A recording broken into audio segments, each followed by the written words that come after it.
Va, de acuerdo, pues daríamos paso al inicio de la jornada. Como os comentaba, quería dar la bienvenida otra vez en nombre del Hospital Sant Joan de Déu. Gracias a todos los que estáis aquí presentes y también gracias a todas las personas que nos estáis siguiendo online. Y también quería aprovechar la ocasión ahora para agradecer a todos los autores que han participado en el informe, todas las personas y organizaciones que han participado y también todas aquellas personas que han hecho posible que estemos todos aquí hoy. Y una especial mención también a Is Global, que ha colaborado en el informe, y también a la Organización Mundial de la Salud. Estamos muy contentos realmente de estar hoy aquí. Hemos recibido con mucha satisfacción la gran acogida que ha tenido este acto, y es que somos conscientes que la temática que estamos hoy tratando, el ambiente y su impacto en la salud materno-infantil, ha despertado mucho interés en muchas familias, muchas personas y también en la comunidad educativa. Hablar de la contaminación atmosférica o el cambio climático no son simples titulares que leemos en prensa, no son tampoco unos retos a los cuales tengamos que solamente sensibilizarnos, sino que estamos viviendo sus consecuencias directamente. Somos conscientes, por lo menos los que vivimos aquí en Barcelona y seguramente en otras partes del mundo, que los veranos, el último verano ha sido muy caluroso, parece que no termina, estamos en plena sequía, en otras partes del planeta se traduce en inundaciones. Ahora, pues la pandemia es otro ejemplo de todo lo que estamos ya experimentando, con lo cual no son simples titulares, sino es una cosa que estamos todos experimentando. Y es por eso ahora, cuando el hospital hemos decidido que es el momento de hablar de ello, de poner sobre la mesa y explicar un poco el por qué queremos tratar o abordar esta temática que nos preocupa y nos debe ocupar también. Antes de dar paso al programa de hoy, muy brevemente, sí quería entrar en materia y permitirme hacer una breve presentación. Como sabéis, nuestro hospital no se dedica únicamente al diagnóstico de enfermedades y a su tratamiento, sino que hace años el hospital ha puesto también para crear un observatorio de salud materno-infantil. ¿Qué significa actuar como un observatorio? Significa o implica poner foco en aquellos temas que pueden interesar o preocupar a nivel poblacional. De hecho, actuamos como un radar. O sea, nosotros lo que realizamos es recoger aquello que experimentan los profesionales en nuestras consultas, pero también la evidencia que generamos y a la cual leemos de otras fuentes, y luego actuamos como un altavoz. Un altavoz en el que damos a conocer aquella información que realmente creemos que la sociedad merece conocer.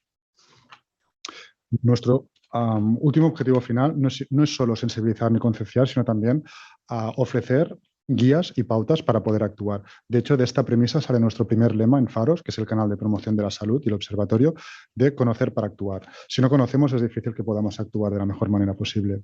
Aquí podéis ver en la presentación los dos últimos informes que publicamos. El año pasado publicamos el de la salud mental en los adolescentes, y creo que no tengo que explayarme mucho en decir que lo sacamos en un momento en que realmente preocupaba a la sociedad, había mucho interés en la comunidad educativa, y nosotros pues ofrecimos estas pautas más prácticas para entender qué pasaba desde una mirada también positiva y para poder comprender y acompañar a este colectivo.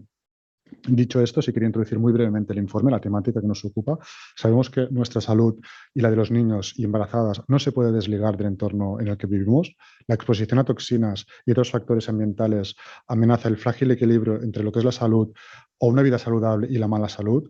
Y también sabemos, como Hospital Materno-Infantil, que la población más vulnerable ahora mismo es el embarazo, el feto y el futuro bebé y la infancia, con lo cual nos atañe directamente a esta temática. ¿Cuáles son los objetivos del informe? Pues obviamente la primera parte es visibilizar cuáles son los factores de riesgo, hacer que se comprendan bien desde un tono más divulgativo y los efectos que tienen en la salud de los principales factores medioambientales. Y en una segunda parte, como comentaba antes, ofrecer una guía con pautas claras, con recomendaciones claras para poder aplicar nosotros mismos en nuestra casa, en nuestros centros educativos.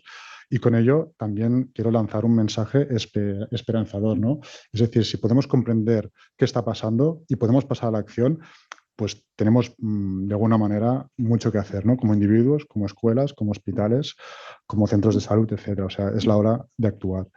Por último, sí quería recordar, que seguramente conocéis, que la ONU ya en 2015 definió lo que son los 17 Objetivos de Desarrollo Sostenibles como el mejor camino para conseguir una sociedad más justa y más libre. Esto se traduce en que son varios objetivos y que, por no decir todos, que están íntimamente conectados, hacen referencia a lo que es la protección del planeta, que esto se traduce en la protección de nuestra salud.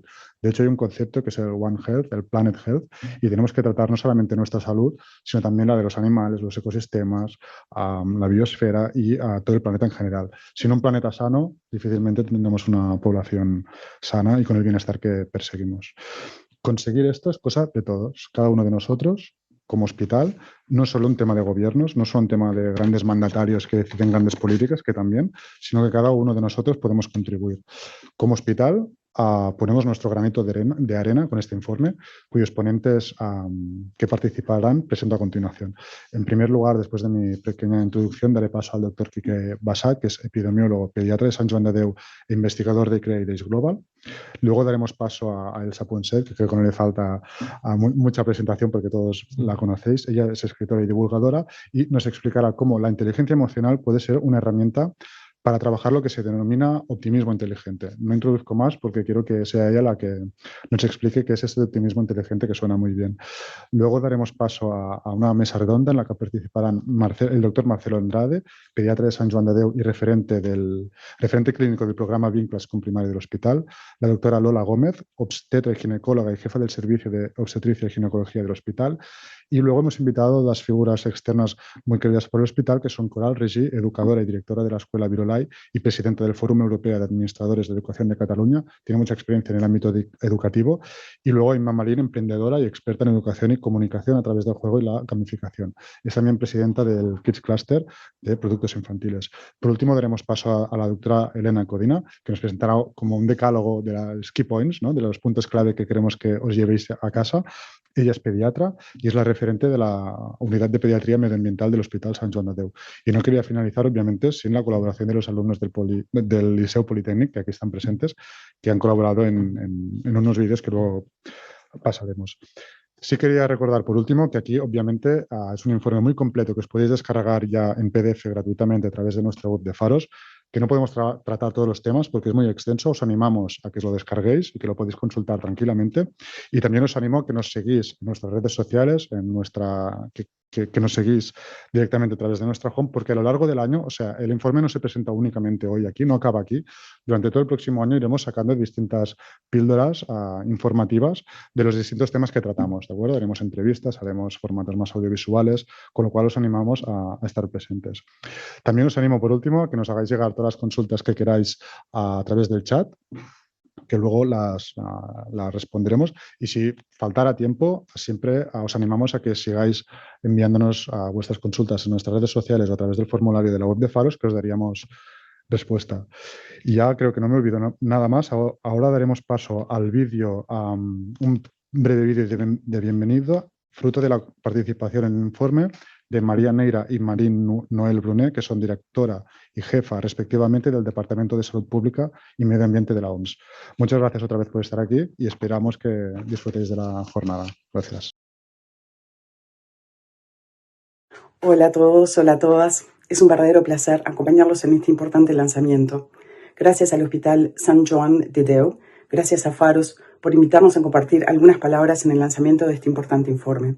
Soy Marie-Noëlle Brunet y trabajo en la Organización Mundial de la Salud en el área de salud infantil y medio ambiente en el Departamento de Ambiente, Clima y Salud. Nuestra directora y varios de nuestros colegas en el departamento se encuentran en este mismo momento en Egipto, abogando por la importancia de proteger la salud, nuestra salud y especialmente la de nuestros niños de las amenazas ambientales, incluidas las del cambio climático. En 1950, los primeros estudios epidemiológicos nos mostraron que el fumar tabaco causaba cáncer. Nos llevó 50 años en tomar acciones al respecto. No debemos repetir esa historia. No podemos permitírnoslo. Recuerdo que hace una década, la directora general de la OMS puso grandes esfuerzos en mostrar al mundo que la cara del cambio climático no es la del oso polar, es la de los niños. Y las exposiciones ambientales comienzan de forma muy temprana en la vida, mismo antes de nacer, aunque los efectos a veces llevan años en emerger y en ser vistos. Hoy tenemos importantes desafíos de salud ambiental. Les voy a citar algunos de los ejemplos. Hoy sabemos que 9 de cada 10 niños respiran aire inseguro, aire contaminado. Este aire es responsable de una gran parte de las muertes infantiles por neumonía y afecta a la salud de nuestros niños, por ejemplo, a través de las enfermedades respiratorias. La contaminación del aire también afecta el desarrollo neurológico y puede desencadenar asma y cáncer infantil. Y también es un importante contribuyente al cambio climático. Para mencionar el área de químicos, la exposición al plomo representa más de un 60% de la carga mundial de discapacidad intelectual de origen inexplicado. puede tener graves consecuencias para la salud de los niños. El plomo se ha eliminado en su mayoría de la gasolina, pero todavía está presente en la pintura, los juguetes, los cosméticos, las joyas, las baterías y los desechos electrónicos.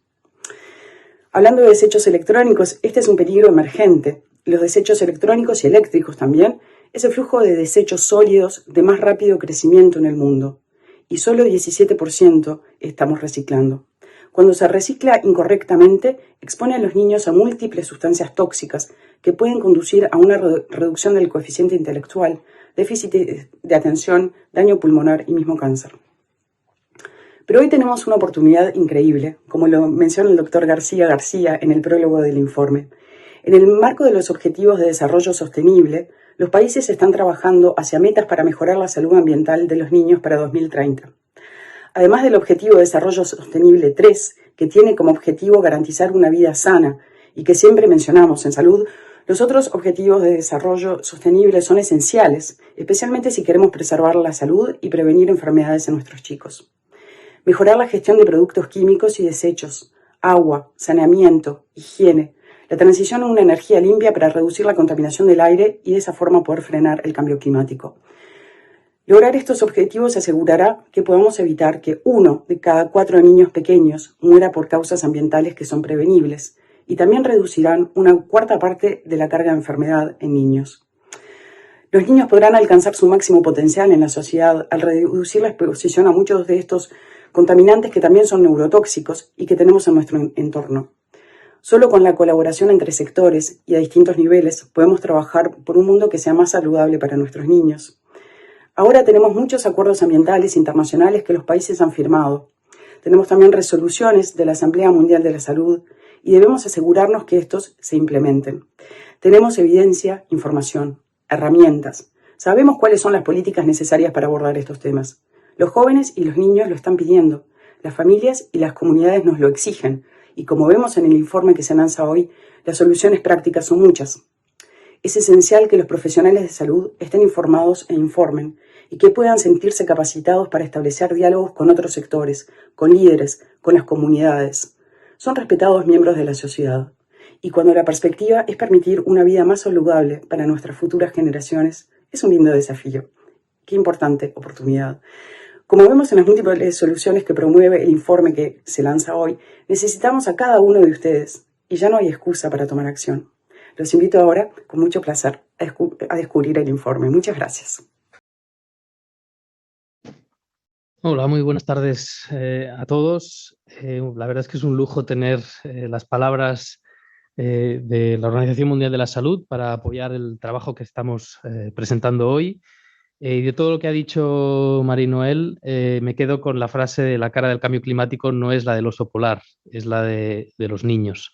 Y eso es un poco lo que me gustaría transmitir a mí en los próximos 5 minutos y explicaros un poquito cómo hemos llegado hasta aquí y por qué los niños son realmente los más vulnerables a los problemas de salud derivados del cambio climático y de los problemas medioambientales. El informe que presentamos hoy no está exento de todos los problemas que hemos vivido en los últimos 2 años y medio. En mi ordenador sigue apareciendo en la carpeta de Faros 2020 una cosa que presentamos a día de hoy, 10 de noviembre del 2022. Pero por fin podemos presentarlo y me alegro que lo hagamos hoy porque esto también coincide, tiene el beneficio de coincidir con la conferencia de las Naciones Unidas sobre el cambio climático, la COP27, en su edición 27ª, que está ocurriendo ahora mismo en Egipto. Y esta conferencia reúne a los líderes de 90 países, pero a representantes de hasta 190 países, con el objetivo compartido de diseñar una lucha global contra las consecuencias del cambio climático. Esta emergencia climática ha sido definida como la mayor amenaza para la supervivencia de los humanos en el futuro próximo. Y hoy queremos hablar aquí de estas consecuencias del cambio climático y de otros riesgos medioambientales en la salud de los más vulnerables, es decir, las mujeres embarazadas y sus fetos, y también y sobre todo los niños. A diferencia de otras grandes amenazas para la salud, que tenemos muy presentes también, desgraciadamente, que son mucho más fáciles de percibir por su efecto directo sobre la salud individual, los efectos del clima y de otros factores ambientales son mucho más larvados, mucho más sutiles. pero no por ello menos peligrosos. De hecho, se estima que cada año mueren en el mundo alrededor de 7 millones de personas como consecuencia de la contaminación del aire y que 9 de cada 10 personas respiramos aire contaminado y de mala calidad. El informe Faros que hoy presentamos detalla en sus 14 capítulos algunas de las consecuencias más importantes. Y este informe hace sobre todo hincapié en que los niños son más vulnerables que los adultos a los riesgos ambientales y que lo son incluso antes de nacer. Y me gustaría dar alguna pincelada de por qué creemos que es así. Los niños, evidentemente, son muy diferentes de los adultos, no son adultos pequeñitos, y tienen o presentan unas diferencias fisiológicas y conductuales que los hacen más vulnerables a sufrir las consecuencias negativas de estos riesgos ambientales. Por un lado, al nacer presentan una cierta inmadurez, tanto fisiológica como inmunitaria, como metabólica, que condiciona unas ventanas de vulnerabilidad claras, tanto durante la gestación, y la doctora Lola Gómez después nos explicará en mayor detalle, como durante la primera infancia. Por su menor tamaño, los niños presentan también una mayor exposición relativa por unidad de peso que los adultos. Respiran más, comen más, beben más por unidad de kilo de peso que lo que tienen lo que corresponde a los adultos. Tienen además una dieta diferenciada, unos patrones de conducta particulares y una dependencia total de los adultos de su alrededor, que condicionará cómo se enfrentan a los peligros ambientales. Por otro lado, hay una explicación también mucho más prosaica y es la relacionada con la exposición acumulada. El niño que nace hoy, ya expuesto a unos niveles de contaminación peligrosos, no es para nada lo mismo la situación que vivimos hoy con lo que se podía vivir hace 30 años, por ejemplo, vivirá muchos más años en riesgo que, por ejemplo, sus padres, expuesto durante mucho menos tiempo. Todo esto, en conjunto, justifica una serie de desigualdades en relación al riesgo al que se exponen, solo por ser niños, pero los convierte en verdaderos protagonistas de sus peores consecuencias. Pero existe también una serie de inequidades geográficas y alguien que se dedica como yo a la salud global no puede evitar incidir particularmente en ellas. La distribución geográfica de los más de 2.300 millones de niños que viven hoy en el mundo es importante para entender dónde serán mayores las consecuencias del cambio climático y otros riesgos ambientales. Ya sabemos que a día de hoy la mayoría de los niños en el mundo ya viven en países de media y baja renta.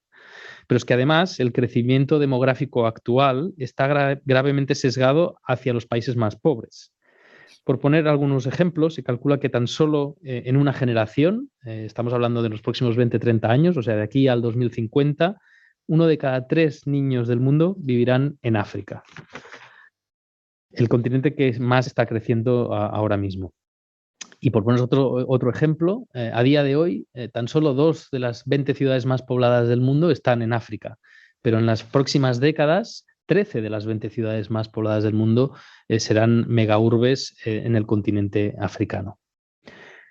UNICEF viene avisando desde el año 2015 que más de 500 millones de niños viven actualmente en zonas de alto riesgo de inundaciones y más de 160 millones en zonas de sequías extremas.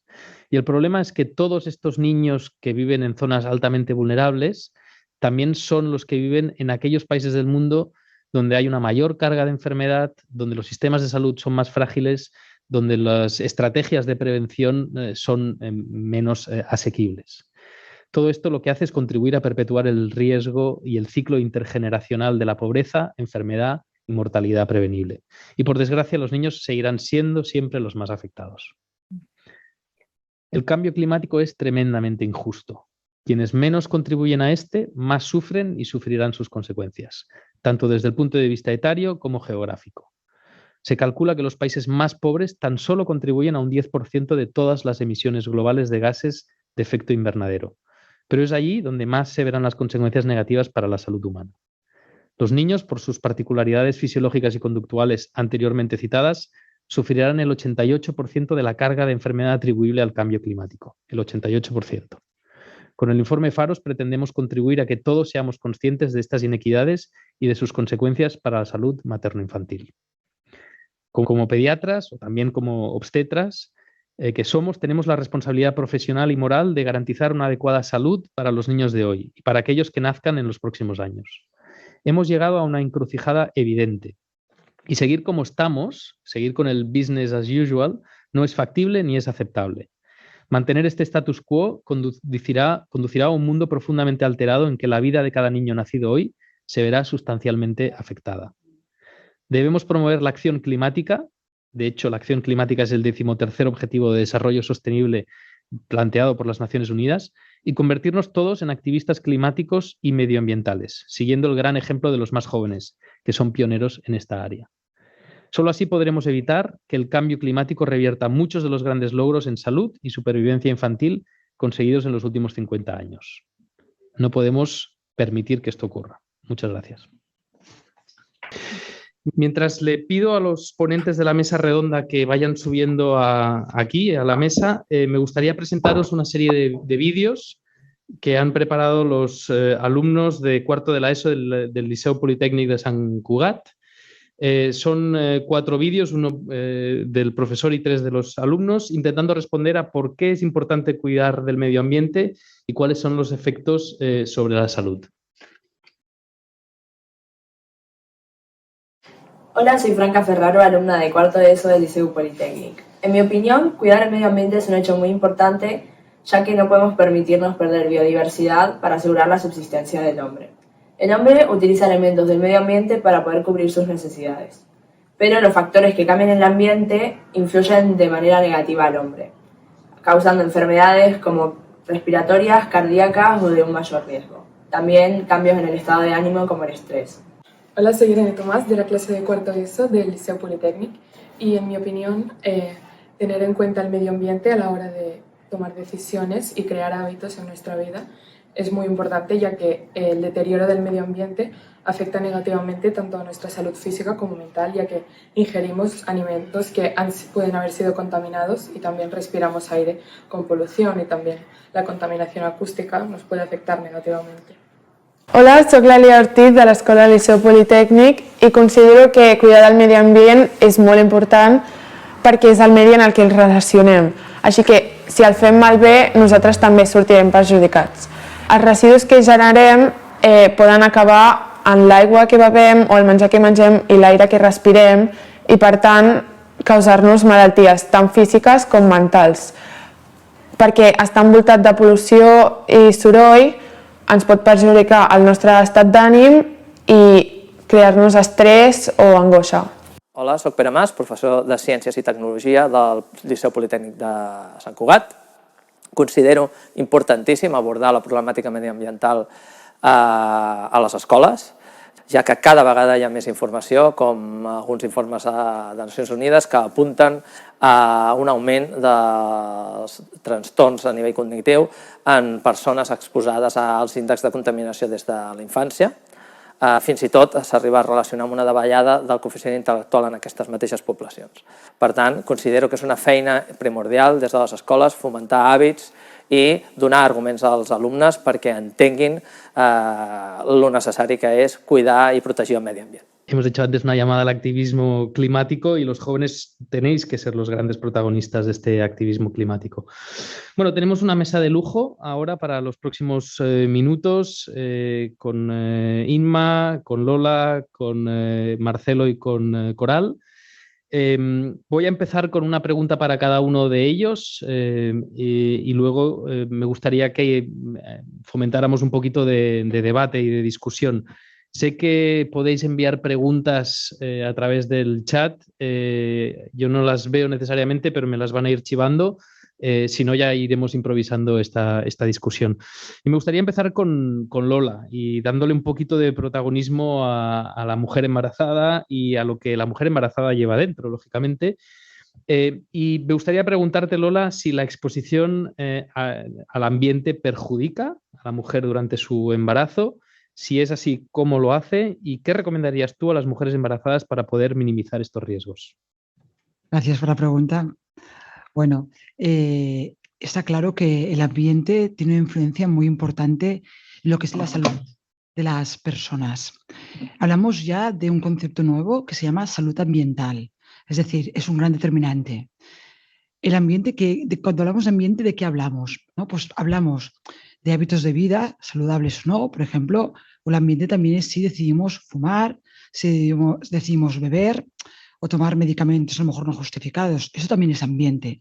Pero luego hay otro ambiente que parece que está menos bajo nuestro control, que sería, por ejemplo, pues esto, la contaminación del aire, el contacto con sustancias químicas, la contaminación del agua, las radiaciones, el cambio climático. Pero creo que realmente sí que está bajo nuestro control el tener el conocimiento y poder hacer divulgación, información a la población para tomar medidas preventivas. Es decir, primera respuesta, sí. El ambiente influye muchísimo en la salud. Segunda respuesta, ¿y cómo influye? ¿Por qué no? Porque es negativo. Pues porque las partículas de la contaminación que se pueden adquirir por contacto dérmico, por la respiración, sobre todo la alimentación es muy importante, ¿no? Pues esas partículas muchas veces quieren semejarse, quieren ser similares o compiten, por ejemplo, con hormonas tan importantes como serían, por ejemplo, los estrógenos. Y sabéis que los estrógenos son fundamentales en el desarrollo sexual y reproductivo de la mujer. Y si compiten y actúan de forma negativa, pues pueden provocar algunas deficiencias o algunos trastornos y no van las cosas como en teoría se habían programado. Entonces, pues realmente esos mecanismos son importantes. También pueden afectar, igual que los estrógenos, al tiroides, por ejemplo. Y también crean esas partículas tóxicas, por decirlo de alguna manera, sean cuales sean, procesos inflamatorios del cuerpo y hacen que la inmunidad, que las defensas, pues no estén al nivel de lo que realmente a veces requerimos y somos más susceptibles a contraer más infecciones y más enfermedades. Y luego, ¿alguna pregunta más? ¿Y qué recomendarías tú a las mujeres embarazadas? Pues me ha encantado lo de los pequeñitos cambios, me ha encantado, porque es que no podemos cambiarlo todo de golpe. Yo creo que lo que recomendaría a las mujeres embarazadas es pues aplicar el sentido común en cosas muy básicas como sería, por ejemplo, una alimentación, ¿no?, de proximidad. Los productos orgánicos son mucho más saludables, ¿no?, con aquellos que importamos de países muy lejanos que necesitan de muchos conservantes. Luego, una dieta pues, equilibrada, la mediterránea es fantástica, rica en frutas, hortalizas, verduras, lavar muy bien las frutas y las verduras para evitar todos estos contaminantes de conservación. También a nivel de alimentación, pues el tema del consumo de la carne, ¿no?, pues minimizar para también, lo que digo, sin llegar a los extremos, pequeñitos cambios. Pues el tema de minimizar el consumo de carne, sobre todo la grasa también de origen animal, que acumula también más tóxicos. Pescado, súper importante. Nosotros somos grandes consumidores de pescado, pero no los grandes pescados que acumulan, por ejemplo, más mercurio. Pescado pequeñito, azul, con omega 3, ácidos grasos saludables. Y luego, aparte de comer sano, es muy importante, que esto la gente a veces no lo piensa, cómo conservamos y cómo cocinamos los alimentos. Y hemos de saber pues, que el plástico, que es muy útil y tiene muchas ventajas, no me quiero tampoco cargar lo que es la industria del plástico, ni mucho menos, pero que el plástico, si no lo manejamos de forma correcta, puede que sus sustancias químicas que le dan flexibilidad y una serie de características contaminen los líquidos y los alimentos que sirven para conservarlos. Y, por ejemplo, el plástico pues, no se debería calentar en el microondas, no deberíamos reutilizar las botellas de plástico, etc. Y luego, todo el tema pues, de los cosméticos, ¿no? Los cosméticos, los jabones, pero bueno, con el sentido positivo, es decir, no quiero alertar y decir qué horror la sociedad en la que vivimos, todo lo contrario, qué bien que tenemos información, qué bien que empiezan a haber cada vez más industrias que apuestan por los productos exentos de químicos, ¿no? Pues si existen estas, ir todos cambiando un poquito poco a poco, pues este tipo de consumo. Y luego, pues bueno, 4 nociones básicas, pues que sepamos que el papel reciclado es la pasta química, que es maravilloso para la conservación del planeta, pero que hemos llegado a un equilibrio. No pongamos alimentos calientes en cajas de pizzas de papel reciclado, porque todo eso pues, contamina un poco los alimentos, ¿no? Y no sé a qué más consejos dar, es que hay muchos y creo que poquito a poco, cambios. Bueno, importante, el ambiente de la mujer es el ambiente del bebé. Aire limpio, ¿no? Espacio verde, vida saludable y el bebé entonces es el mismo ambiente que tendrá dentro de la barriguita de la madre. Muchas gracias, Laura. Los pequeños cambios son poderosos. Esto es parte del Capitán Siam y del decálogo que presentamos. Marcelo, te toca a ti. ¿Cómo se manifiesta en la población infantil y en la sociedad en general el impacto en la exposición ambiental? ¿Y cómo podemos los pediatras mejorar la situación a la que se ven expuestos los niños hoy y que tendrán consecuencias negativas en su futuro? Empiezo por la segunda parte.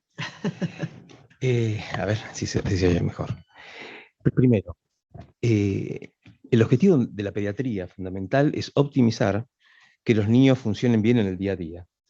Para nosotros el día a día es en contacto con el entorno, eso es la casa, la escuela, la sociedad y el tiempo libre. Para eso los pediatras bregamos porque los niños tengan una buena salud física, una buena salud emocional, una buena capacidad, un buen entorno social, una buena capacidad social y buen desarrollo cognitivo.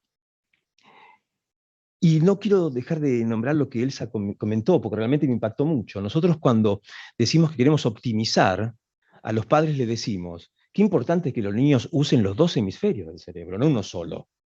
Porque el hemisferio racional es el izquierdo y el derecho es el emocional, el intuitivo. Con los dos hemisferios en funcionamiento se rinde mucho más. Y yo creo que esto hace que los pediatras también seamos un poco optimistas, porque si apostamos al futuro, tenemos un poco de optimismo en que los niños alcancen su máximo potencial y funcionen cada vez mejor. Para nosotros es fundamental, para que los niños funcionen bien, también la autorregulación, más que el autocontrol. El autocontrol es más del hemisferio izquierdo, la autorregulación es de los dos hemisferios. Entonces, por eso quería nombrar esto, porque me parecía muy importante, porque justamente salud está en relación con el entorno. Y el entorno nos afecta a nivel emocional, nos afecta a nivel físico, nos afecta a nivel cognitivo, nos afecta a nivel de capacidades múltiples de nuestra vida. Y a veces no tenemos conciencia porque separamos esto. Y hoy se sabe que los pediatras nos diferenciamos de los médicos de adultos porque estamos acostumbrados al cambio. Los pediatras nos gusta el cambio. Los chicos van cambiando siempre y tenemos un pensamiento dinámico. Y este pensamiento dinámico también es importante para la salud.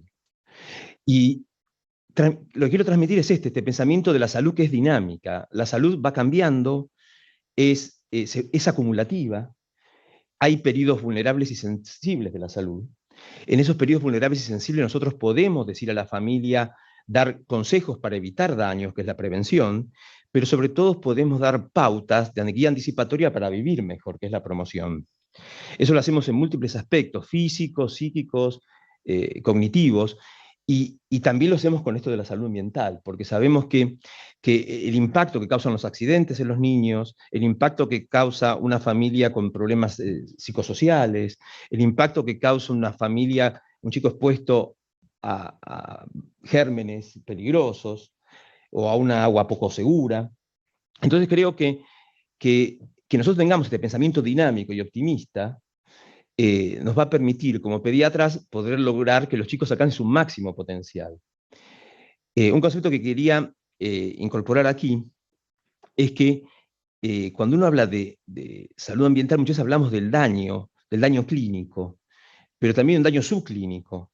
El daño clínico es el que causa un trastorno evidente. Ahora, el daño subclínico es el que baja nuestra potencialidad, nuestro rendimiento, y que a veces pasa desapercibido porque está dentro de la normalidad, pero somos menos de lo que podríamos haber sido. Y otro concepto que quiero transmitir es este de la ventana de susceptibilidad. En los primeros años de vida, sobre todo los primeros 1000 días, que incluyen el embarazo y los 2 primeros años, hay una ventana de susceptibilidad a nivel emocional, a nivel físico, a nivel cognitivo del organismo de los niños, que los hace más vulnerables al entorno. Y esto incluye vulnerabilidad con respecto a sustancias neurotóxicas, con respecto a situaciones de estrés, con respecto a riesgos biológicos del entorno. Y esta vulnerabilidad hace que los chicos, cuando estén expuestos a estos agentes nocivos, queden con cicatrices, porque así nosotros podamos curarlos muchas veces, quedan con una cicatriz. Yo ponía el ejemplo hoy de un idioma extranjero. Cuando uno aprende un idioma extranjero, los primeros años de vida lo puede hablar bien. De grande podemos aprender otros idiomas, pero lo vamos a hablar con un acento. Es decir, vamos a compensar, pero no lo vamos a hacer. Hay una cicatriz por no haberlo aprendido a tiempo. Y creo que nosotros los pediatras esto tenemos que considerarlo, porque tenemos que hacer lo que los padres quieren, que los chicos sean lo mejor. Muchas gracias, Marcelo. Inma, los niños de hoy son los grandes activistas contra los efectos del cambio climático. ¿Cómo podemos inspirarnos en lo que están haciendo, convencer a los más incrédulos, muchos de ellos adultos más que niños, sobre todo involucrar más y mejor en este activismo al resto de la población infanto-juvenil? Sí, realmente explicaba antes de empezar la mesa que hace relativamente poco tuve la suerte de participar en una mesa redonda, gestionarla, donde las personas que hablaban eran tres chicos, tres chicas de entre los 11 y los 14 años, ¿no? Y venían a hablar de alimentación saludable, ¿no? Uno era Hugo Rodríguez, que es un chaval, un alevín del Sevilla, que claro, que hablaba con un conocimiento de causa y además de una forma muy de niño, muy natural, no nada de lo importante que era él para marcar goles. Pues llegar sano, y que un día que no hizo caso y se tomó una hamburguesa antes del partido, pues resulta que se lo pasó fatal, vomitó y fue un partido fatal. Bueno, ya ha aprendido, porque su entrenador se lo dice así, lo importante que es cuidarse, dormir las horas oportunas, las hamburguesas solo los fines de semana, los pequeños cambios, ¿no? Para poder hacer lo que él quiere, que es meter goles en el Sevilla, como alevín, ¿no? Otro caso es Olivia Mandre, no sé si la conocéis o la seguís. Olivia Mandre es una chica de ahora de tener 14, 15 años. Ella es de aquí, de Barcelona, y bueno, se ha erigido la causa de no más delfinarios en España.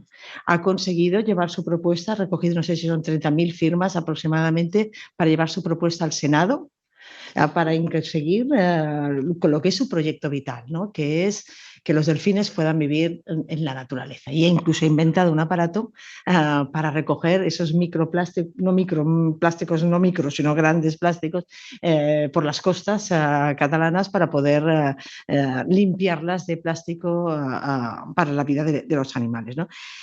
Es decir, hay Greta, esta amiga Greta, que seguro que conocemos todos, ¿no? Hay mucha gente joven, adolescentes, que ya han vivido, han escuchado,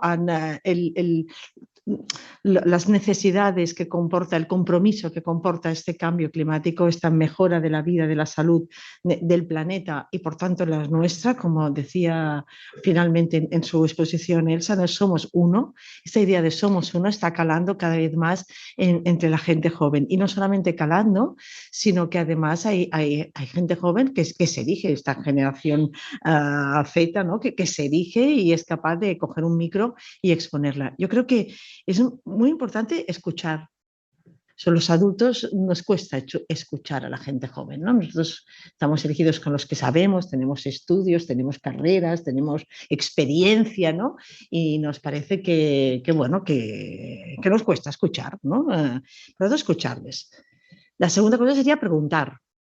No escuchar, sino preguntar, indagar, ¿no? Y tomarlos en serio. Yo creo que esos son tres aspectos importantísimos que nos han de ayudar, ¿no?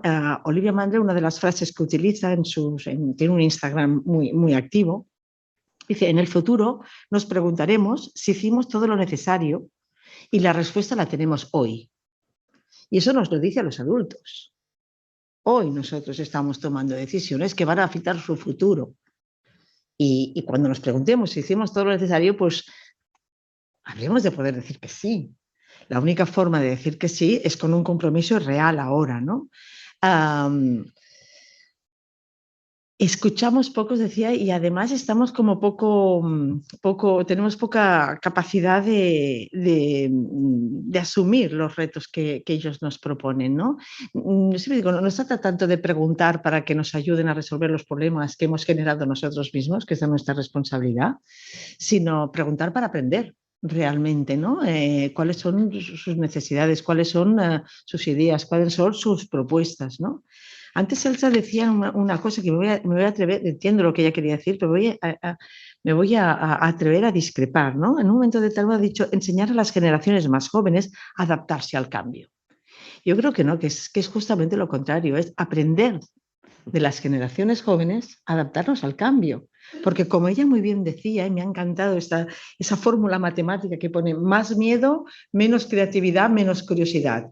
Menos miedo, más creatividad, más curiosidad. Si una cosa es característica de la infancia es que los niños tienen poco miedo. Somos nosotros, no pongas los dedos en el enchufe, vigila, no te subas ahí que te puedas caer. Somos nosotros que tenemos el miedo dentro. Ellos no tienen ese miedo y por tanto son más creativos y son más curiosos. Por tanto, aquí yo creo que los adultos debemos hacer un ejercicio de humildad, cada uno desde su posición, para aprender de esas generaciones jóvenes a limitar, a controlar nuestro miedo, a que este miedo que es sano por una parte, ¿no? Porque nos pone en la prudencia, que eso es positivo, ¿no? Pero a tomar ese miedo y controlarlo para ser más creativos, para ser más curiosos y para saber adaptarnos mejor al cambio como saben tener ellos. Los niños se adaptan al cambio, vamos, a todo se adaptan, sufriendo y con heridas, como decía Marcelo, pero se adaptan, ¿no? Y ahí nosotros tenemos mucho que aprender. Muchas gracias, Inma. Me gusta y creo que es justo que reconozcamos el mérito de los más jóvenes, sobre todo porque llevamos muchos años criticando su pasividad, su pasotismo, y en este caso y en este específico ejemplo son ellos los que nos están dando lecciones todos los días y somos nosotros los que debemos adaptarnos y no ellos, y aprender mucho de lo que tienen que decirnos. Coral, como experta en educación, a mí me gustaría que nos hablaras un poco de cómo ves tú la situación en las escuelas. Los niños, al fin y al cabo, pasan gran parte de sus vidas en las escuelas, muchas horas acumuladas durante toda su infancia, y sabemos que las escuelas son un foco de riesgo, ¿no? ¿Cómo podemos mejorar los actuales riesgos a los que se exponen los niños en el día a día de las escuelas? ¿Y cómo podemos transformar la actual experiencia escolar en una experiencia positiva desde el punto de vista medioambiental? Bueno, muchas gracias por invitarme a estar aquí y por poder exponer, aunque muchos de los que estáis aquí, que sois profes o alumnos, estudiantes, seguro que tenéis mucho que decir sobre el tema de las escuelas. A ver, yo, de las frases que has comentado tú, Kiki, al principio, cuando decías que ha sido un discurso que a mí me ha impactado mucho a nivel emocional, hablabas de la responsabilidad de los médicos, de los investigadores, de los sanitarios. Pues esa responsabilidad se incrementa al cuadrado con una responsabilidad cuando somos educadores. Y somos educadores, los padres, y somos educadores profesionales, los maestros, los profesores. Porque de nosotros va que los médicos del futuro, que los investigadores del futuro, que los políticos del futuro tengan esa idea clara. Y que además tengamos nosotros también esa responsabilidad de en el día a día de las escuelas ser capaces de conseguir estos cambios. Y eso es una frase de Freire, pero que nos tendría que grabar ahí, nos la tendríamos que grabar dentro de nuestro, que es: la escuela no es capaz tal vez de cambiar el mundo, pero está educando a las personas que las podrán conseguir cambiar. Y ahí es nuestra fuerza. Pero es nuestra fuerza que nosotros hemos de saber trabajar en dos líneas. En dos líneas que, como comentaba antes Elsa Ponset, que es la cabeza, la razón y el corazón, la actividad. En los temas, yo soy bióloga de formación, y en los temas ecológicos y medioambientales nos mata muchas veces, y además incluso había una palabra para hablar de ecologistas o ecólogos, y nos mata a veces esas disyuntivas. Nosotros necesitamos educar en la escuela chicos, chicas, que tengan muy claro los fundamentos y la razón de los cambios que se están produciendo a nivel medioambiental. Tienen que entender, y esto es una de las tareas de la escuela, por qué hay cambio climático, por qué se consumen combustibles fósiles, por qué eso implica una serie de contaminantes, por qué hay microplásticos. Y eso hace que tú partas de la razón, de la fundamentación, para pasar luego al activismo. Porque si no tenemos un problema, yo creo que eso vosotros aquí en San Juan de Dios lo veis, que son esas campañas que vienen del corazón y que son ¡pam!, como un aleteo de una mariposa. En un momento dado estamos todos súper emocionados con Ucrania, somos capaces en aquel momento de no sé qué, y al cabo de 6 meses estos señores ya no saben, no tienen sitio aquí, los hoteles donde están no sé qué. O sea, hay una falta de coherencia en las formas de hacer, que eso desde la escuela, como educadores, nosotros no hemos de permitir. Para que realmente vosotros, los chicos y chicas que estáis ahora en la escuela, en los que, como decía ahora Inma, tenemos una responsabilidad brutal porque hemos de asegurar que hoy hacemos todo lo que se necesita hacer para mañana, la primera cosa es fundamentar muy bien todo lo que va a ser posible después las actuaciones. Porque si no, como decía Olcha Punset, es el todo o nada. Y con el todo o nada, empezamos con el todo y acabamos en el nada. Es decir, empezamos diciendo que no vamos a comer carne o que no vamos a comer alimentos envasados y al cabo de una semana, ¡pumba!, caemos totalmente. ¿Por qué? Porque no juntamos el trabajo de la mente y el corazón. Propuestas del tema del cambio, como el tema de los viernes, del clima, el Friday, todo eso sube, baja. Y ahí hay un tema que es la coherencia de las actuaciones de las pequeñas cosas. Y en esa coherencia de las actuaciones de las pequeñas cosas, de los pequeños cambios, hay mucho que hacer en lo ordinario de la escuela. Menús de escuela que tengan presente estas necesidades. Que eso implique que más allá del menú de la escuela hay un plan de alimentación que ayuda a las familias a avanzar. Y ahí la tarea de Faros en estos ámbitos es muy buena. Tema menús. Tema naturaleza. Hay un tema que él ha comentado y creo que además vosotros estáis en Sant Cugat y ahí es muy fácil, mucho más próximo, pero es una de las cosas que la situación del COVID nos ha permitido: abrir las aulas, salir más a los jardines, salir más a los patios. Ese contacto con la naturaleza nos aproxima a ella y ahí nos hace lo que conoces, lo que vives, lo respetas más. Y por tanto ahí ese tema del contacto con la naturaleza es fundamental que lo tengamos presente. Y a partir de ahí, actuaciones concretas, porque además yo creo que, como decía Inma, es la fuerza de los alumnos, de los niños, en las pequeñas actuaciones. Esas pequeñas actuaciones que nosotros podemos trabajar en la escuela para reducir el uso del agua, para comprender lo que representa el lujo del agua potable. Todas esas cosas, cuando nosotros en la escuela se trabajan, después traspasan directamente a casa. Y sobre todo, tener muy claro que en la escuela hemos de educar personas con razón y con actitud de cambio. Es decir, que se sumen estas dos cosas para asegurar esa coherencia educativa que como maestros, como profesores y como padres y madres hemos de asegurar que están. Fantástico, Coral. Poco se ha elogiado la labor de los educadores durante la pandemia, y tienes toda la razón cuando dices que además de los sanitarios y de los clínicos habéis tenido un rol en la pandemia y en muchas otras cosas que no se ha elogiado lo suficiente y la verdad es que estamos en deuda con los educadores. Y nosotros estamos con la responsabilidad de continuar trabajando, o sea que... Sí, sí. Bueno, yo os lanzaría, no creo que haya preguntas por el momento, pero yo os lanzaría un par de preguntas a la mesa y respondéis cómo las veis. Y mi primera pregunta tiene que ver con cómo podemos hacer para evitar ese gap de 50 años que se mencionaba al principio entre los primeros estudios epidemiológicos que alertaban del riesgo del tabaco y las primeras o las acciones definitivas relacionadas con el minimizar esos riesgos con el tabaco. ¿Cómo podemos evitar ese gap de 50 años con todo lo que empezamos a saber ya sobre los efectos medioambientales? Esta es mi primera pregunta.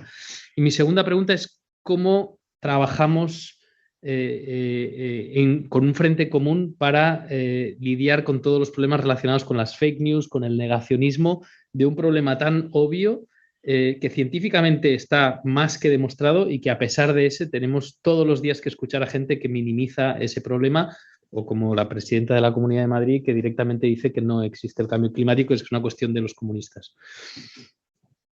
Os lanzo las dos preguntas. Yo es que creo que lo he dicho, que es educación, educación, educación, espíritu crítico, espíritu crítico, espíritu crítico. O sea, está clarísimo.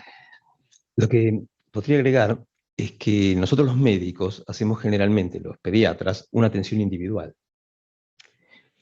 Y la atención individual es útil porque hablamos con los adolescentes, con los chicos, con su familia, pero no es suficiente. Entonces creo que aquí la salud pública, la educación y cómo nosotros también como pediatras podemos educar a los educadores y compartir realidades con los educadores, acercarnos a la educación, es decir, los pediatras un poco caminando el mundo real, ¿no?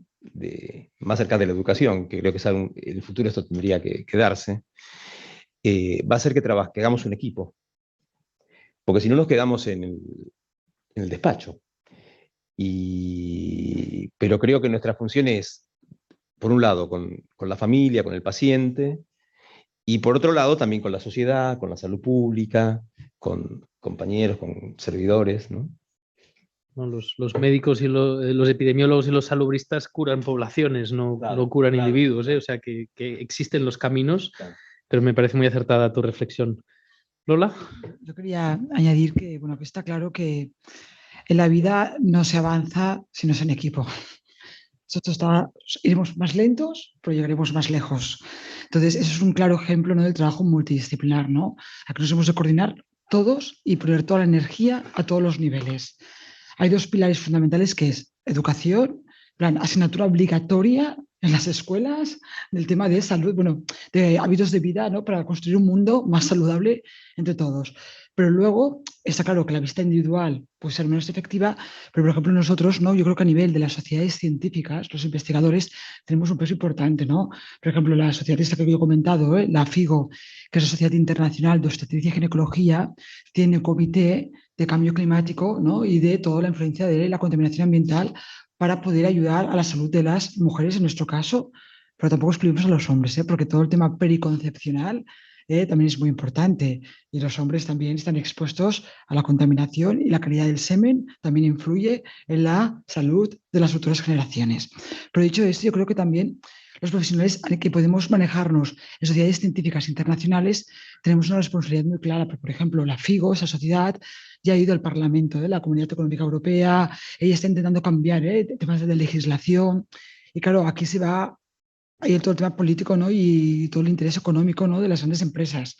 Entonces, pues, es un tema de equipo, a todos los niveles, y que bueno, y que si está empujado por la juventud, mucho mejor. Hay un proverbio africano que lo dice muy claro, lo has medio dicho, pero si quieres llegar rápido puedes ir solo, pero si quieres llegar lejos tienes que ir en equipo, ¿no? Aquí encaja muy bien. No sé, Marcelo, ¿querías añadir algo más? Sí, creo que también dar el ejemplo y mostrar el ejemplo es una forma de comunicarse con el negacionista. Porque si no, uno rebota, ¿no? Yo creo que muchas veces hemos atendido padres negacionistas con las vacunas o con distintas situaciones, y que a lo largo, muchas veces cuando nos conocen, nos ven que somos honestos, nos ven que los logros que tenemos, yo creo que si son respetuosos y permiten una comunicación de igual a igual, terminan considerando la validez de esto. Yo creo que ser necio y negar lo que el otro dice puede ser una forma fácil para un grupo de gente, pero creo que buscar la comunicación, dar el ejemplo, intentar estar cercano, creo que va a ser una forma que pienso que va a ser más efectiva, ¿no? Totalmente, ser honestos, dar el ejemplo, ser coherente y no ir en 600 jets privados a Sharm el Sheikh a la reunión del clima en Egipto, por ejemplo. Son ejemplos que sirven para que todos entendamos cuál es la problemática. Inma. Yo diría, la pregunta respecto al gap viene contestada por la segunda, pero en esta gap, como decía Elsa, los cambios cada vez son más rápidos, para lo bueno y para lo malo. Con lo cual, para lo malo es muy malo, pero para lo bueno es muy bueno, ¿no? Y por tanto, los cambios en positivo, y este evidentemente sería un cambio en positivo, podemos tener recursos para que vayan mucho más rápidos que el tabaco o otras cosas, ¿no? Y la idea sobre el frente común, cosas que creo que son importantes. Yo cuando he leído el informe, y estoy cercana, ¿no?, a esta reflexión de que el ambiente, lo que comemos, lo que bebemos, los productos de las cremas faciales, las arrugas y estas cosas influyen en la salud, ¿no? Pero a mí me ha impactado el informe.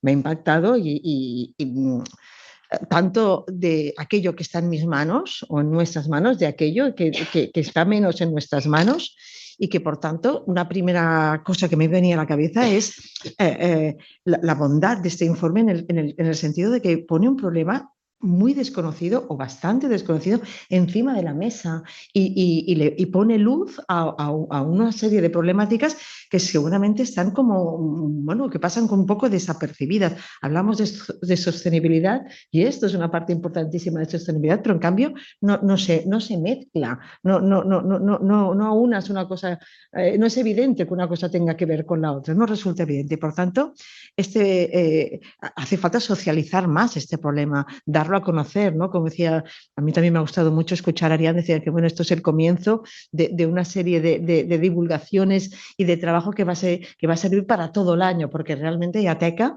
para todo un año y para varios años con lo que podemos poner aquí encima, ¿eh? Y conseguir que esto sea un debate público, poner en la agenda de las administraciones, pero también de las empresas, lo que son los riesgos laborales, por ejemplo, que no se ha oído, pero ninguna empresa cuando te vienen a hacer riesgos laborales mira estas cosas, mira que no te des un golpe, mira que la escalera, mira, pero por ejemplo, ya ahí también habría mucho que hacer, ¿no? Hay también para mí, a la vez, en aspectos positivos, ¿no? Cada vez hay más sensibilización. No solamente por parte de la sociedad o de los jóvenes, sino también de las propias administraciones, ¿no? En el informe sale, por ejemplo, de la ciudad de París, acciones que se han hecho, pero tenemos la misma ciudad de Barcelona en todo el concepto de ciudad jugable, que ya lleva un par de años de pacificación de las zonas, de llevar el juego y los espacios naturales a las calles, a los parques y a los patios escolares, y cómo naturalizar esos espacios y abrir ese espacio verde, ¿no? Leía también hace poco, creo que era de la Asociación de la Americana de Pediatría, un informe en el que, a partir del cual los pediatras estaban recetando horas de juego libre al aire libre. Bueno, pues oye, bienvenidas sean las horas de juego libre al aire libre, ¿no? Y se hablaba pues eso del síndrome de la falta de naturaleza y de la falta de juego. Ya ahí toda esta inteligencia emocional se pone muy en marcha, ¿no? Y quizás sí como última cosa que diría, y enlazando con lo que decía Coral, evidentemente para mí la educación es fundamental, pero educación desde el optimismo. Pondría ese objetivo, ¿no? Ese optimismo, inteligencia, yo a eso le llamo actitud lúdica, ¿no? Porque digo, yo tengo el recuerdo de cuando yo tengo mis hijos, ya tienen 40 años, ya llevan un tiempo, en la escuela se les llevaba a una de las excursiones que se hacían, era ir a ver el delta del Llobregat, para concienciarlos y sensibilizarlos de la necesidad de cuidar la naturaleza. Los chicos y chicas, cuando volvían a casa, los míos y el resto, volvían escandalizados, horrorizados, y la conclusión era: ¿qué mierda de sociedad tenemos? Eso no puede ser la conclusión. Yo les digo, ¿por qué no os los lleváis primero a las fuentes del Llobregat, que son preciosas? O sea, para querer algo te has de enamorar de aquello. Para ponerte como propósito en tu vida, como misión, cuidar de algo, has de estar enamorado de aquello. Y de la porquería no te enamoras. Por tanto, optimismo positivo, no desde el miedo a que nos vamos a morir todos y vamos a desintegrarnos porque caiga un meteorito, sino porque lo estamos haciendo fatal y la sociedad es un desastre, sino desde lo positivo, desde la ilusión y el compromiso de mantener este planeta tan maravilloso y precioso que tenemos, mantenerlo vivo y con él nosotros, ¿no? Ahí hay un tema que es clarísimo y que además es una responsabilidad de todos. Por una parte, la actitud de prepotencia de la especie humana delante de las noticias, de hacer un negacionismo para salvarte, ¿no? Solo no me enrollo de profe, pero cuando descubrieron el tema del agujero de la capa de ozono, lo primero que dijeron es que las máquinas estaban estropeadas, que los científicos lo habían hecho mal, y estuvieron ahí negándolo durante 4 o 5 años hasta que fue evidente que había un agujero en la capa de ozono. Hay 1000 cosas. Y yo ahí creo que hay un tema que sí que es un mensaje que yo os envío a los científicos, a la Organización Mundial de la Salud, a Faros. Hemos de dar un mensaje, y liga con lo que decía Inma, de proactividad. Es decir, el futuro no es negro. El futuro nosotros lo podemos hacer como queramos. El futuro está por escribir. Como decía Elsa Punset, la sociedad está mejor que antes. Evidentemente, lo que pasa es que justamente como estamos mejor que antes, somos más conscientes de los riesgos. Lo que tú comentabas de África, eso hace 40 años, nadie sabía lo que pasaba en África. 50, bueno, es igual, 80. En estos momentos sí somos conscientes y por tanto somos más conscientes de la responsabilidad. Y vuelvo a los jóvenes. Mensajes más libres, vale más lo que diga la Greta en esto que lo que digan 40 políticos, porque los políticos ya no nos los creemos. Entonces, cuando hay una persona joven que lanza un mensaje, cuando es un mensaje fundamentado, bien hecho, consciente y coherente, eso llega. Lamentándolo mucho, porque sé que todos tenéis ganas de seguir hablando, tenemos que parar aquí el debate. Había un par de preguntas que también dejaremos sin responder, porque si no, no tenemos tiempo para la última parte de este acto. Y me gustaría invitar aquí al estrado a la doctora Elena Codina para que nos presente el decálogo, que es nuestro mensaje final del acto de hoy. Buenas tardes. Bueno, ahora ya que estamos dentro de un contexto, estamos súper situados en los efectos que puede tener el medio ambiente respecto a nuestra salud. Me gustaría presentaros un decálogo que hemos elaborado, que a modo de resumen sería la suma de acciones que proponemos para promover y cuidar la salud medioambiental materno-infantil. Se han comentado ya muchas cosas de las que diré, pero que creo que aún tiene más peso recordarlas y sería un poco los focos que tenemos en mente también de explotar durante el próximo año con diferentes actividades. Me gustaría hacer un pequeño apunte en que en una reciente entrevista a la activista que se ha comentado ya diversas veces durante la mesa, a la activista medioambiental sueca Greta Thunberg, que conocéis todos, le preguntaban si tenía esperanza en un futuro mejor. A lo que ella respondió: la esperanza se crea tomando acción. Es algo que se tiene que generar, crear, saliendo de la zona de confort. No se genera de manera pasiva esperando que alguien haga algo. Pues aprovecho en este sentido exponer nuestra propuesta de acciones generadoras de esperanza. Este sería el decálogo que podréis ver en el informe.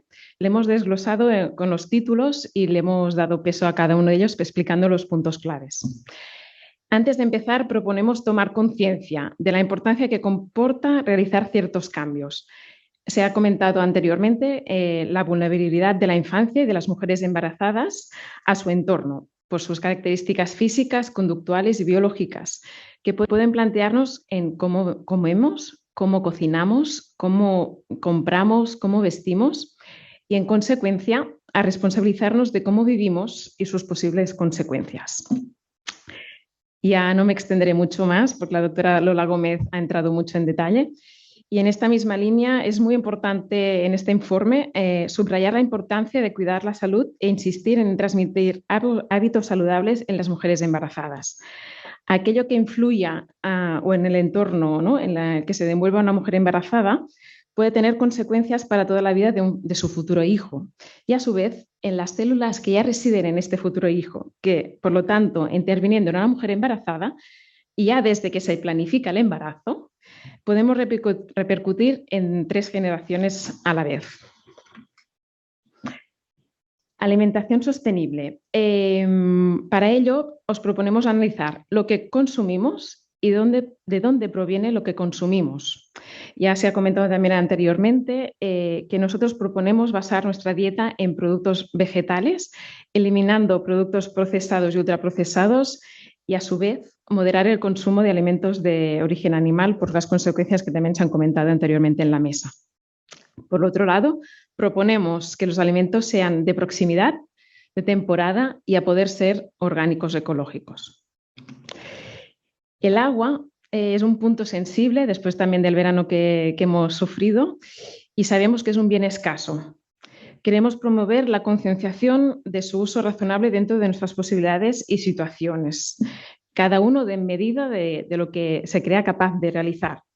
Por otro lado, como punto a remarcar, nos gustaría hacer hincapié en la reducción del consumo de agua embotellada en botellas de plástico, ya que previene a la vez la ingesta de microplásticos y a la vez reduciría el gasto de plástico tan extendido en nuestro día a día. Reducir el ruido. Así de entrada puede sorprender el título, ¿no? Pues resulta todo lo contrario. Tal como se describe en el informe, el ruido supone la segunda causa ambiental de problemas de salud, por detrás de la contaminación atmosférica, trastornos del sueño, estrés, problemas cardiovasculares e incluso cardíacos. Por ese motivo, creemos importante tomar conciencia y sensibilizar a la población y a las futuras generaciones sobre qué ruidos excesivos estamos expuestos en nuestro día a día y con ello intentar reducir a lo que esté dentro de nuestro alcance. Salió publicado a principios de este año un estudio del IES Global en el que relacionaban el tráfico y el ruido alrededor de las escuelas con el desarrollo cognitivo. Y se vio que en las escuelas en las que había más ruido y más cambios súbitos de ruido, tenían un desarrollo cognitivo más lento. Se relacionó un efecto negativo en el desarrollo de memoria de trabajo y una menor capacidad de atención. Por lo que parece una posible cosa banal, pero que hemos demostrado que no es tan banal. En este sentido, debemos afrontar la problemática de la contaminación atmosférica. Sabemos que su principal fuente es la quema de combustibles fósiles, petróleo, carbono, gas. En este sentido, como pediatra, creemos que os proponemos potenciar la movilidad activa y sostenible, es decir, ir a pie, desplazamientos en bicicleta, desplazamientos en patinete y usar el transporte público como principal herramienta de movilidad. Con esto, y aprovechando, no reduciríamos la contaminación solo, sino que ayudaríamos a reducir otra problemática que vemos muy a menudo en nuestras consultas, es decir, el sobrepeso y la obesidad. Actualmente afecta a 1/3 de nuestra población infantil por debajo de los 15 años. La ventilación, que también puede parecer como un poco, la ventilación, proponemos que sea una herramienta de promoción de salud. Ya sabemos que pasamos entre un 80 y un 90% de nuestro tiempo en espacios cerrados. Los niños, tal como se ha comentado anteriormente, respiran más rápido y más veces que los adultos, y que el aire interior está entre 2 y 5 veces más contaminado que el exterior. Por tanto, con la simple medida de ventilar podemos mejorar la calidad del aire, y nada más que como un ejemplo que tenemos reciente, como ha sido la situación del COVID. La renaturalización, me repito, se han comentado y también Elsa Punset lo ha incidido, pero yo creo que los pediatras tenemos la capacidad de recetar naturaleza. Se ha comentado, solo podemos cuidar aquello que amamos. Si no nos conectábamos, si no conectamos con la naturaleza, si no hacemos que los niños aman nuestro planeta, será imposible que tengan la sensación que lo tengan que cuidar. Está demostrado más que científicamente sus beneficios y sobre todo en una esfera mental en la que creo que cada vez tenemos más problemática y sobre todo en los adolescentes. Estamos convencidos que nuestras ciudades tienen que centrarse en las personas, con más zonas verdes, más zonas azules y con el transporte público como eje central de esta movilidad, consiguiendo con esto pues, desplazamientos más fáciles, más seguros y a la vez más saludables. Y bueno, la frase que no me he inventado yo, los petits canvis son poderosos, los pequeños cambios son poderosos o los pequeños cambios importan. Creo que puede ser un resumen bueno de la presentación del informe. Tanta información a veces puede abrumar. A menudo me encuentro en que mucha gente decide, yo no puedo gestionar tanta información y puede hasta paralizar. Pero como conclusión de la mesa, ¿no? Me la cojo también yo la mía, ¿no? Que en colectivo podemos llegar más lejos y que está claro que sin una salud planetaria, nuestra salud tampoco puede existir. Y eso es todo. Muchas gracias. Bueno, ahora sí que ya damos pie a finalizar la jornada de hoy, que esperamos que la hayáis disfrutado. Nuestro objetivo que buscábamos era sacudiros un poco, sacudir esta mente. No acaba aquí, como comentaba, nuestro objetivo es que despertar esa chispa de lo que os hemos presentado. Como decía Elena ahora, hay mucha información, entendemos que puede abrumar, pero como decía al principio, estamos aquí pues, para que poco a poco podáis ir entrando en Faros, que vamos a ir publicando todo el contenido con un formato mucho más digerible. Os animamos a que nos sigáis porque lo vamos a compartir en estos formatos, en estas píldoras más digeribles. Y yo por último quería decir que como mensaje principal que nosotros estamos aquí por y para vosotros y con vosotros. ¿Esto qué quiere decir? Que nosotros queremos escucharos, queremos saber qué os preocupa, qué os inquieta, qué podemos hacer nosotros para vosotros, y por eso os animo a que os conectéis y nos hagáis enviar vuestras dudas, vuestras consultas, lo que queráis. Y ahora, antes de finalizar, los que estáis conectados online, cuando salgáis del Zoom, os saldrá un pop-up, como una pregunta para que valoréis pues, si os ha gustado el formato, si os ha gustado las horas, a la hora que lo hemos hecho, el tiempo, etcétera. Porque para nosotros es muy importante recoger esta información y seguir pues, mejorando. ¿De acuerdo? Yo, sin más, sí quería agradecer a todo el mundo que ha participado en este informe, que son más de 50 personas, con lo cual no sería justo decir ningún nombre porque realmente han sido muchas personas. Pero sí quería agradecer al equipo Faros, a la Escola de Salud, Sant Joan de Déu y obviamente otra vez a IS Global y la Organización Mundial de la Salud. Y la verdad, no me atrevo a decir más nombres porque me dejaría mucha gente y muchas personas.